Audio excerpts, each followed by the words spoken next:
every driver needs to have this amazing tool in a boot, just in case you're going to catch a nail. And today I'm quite lucky, I'm at home. For easy success, I'm going to remove a wheel and show you how to do that job. I'm not going to advertise any particular brand today. You can get it on Amazon, eBay or TikTok shop.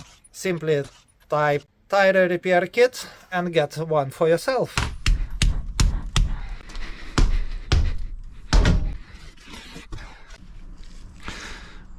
Here we go, this is a bad boy. Oh, it's another one, two. Let's start from smallest one.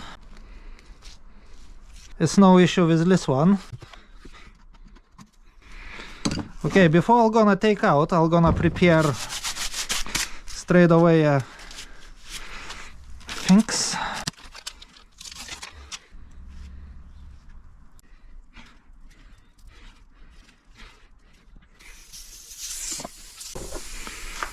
We need this tool just to make the hole a bit bigger.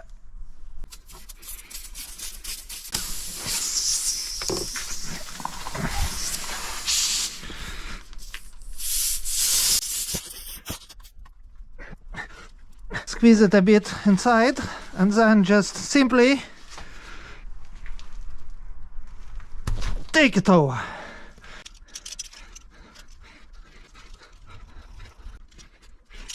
You can see it's easy as 1, 2, 3 to fix your tire, and you save at least 20 quid and time if you're gonna take to the garage. Subscribe to our channel, more useful and helpful videos coming soon. Thank you for watching.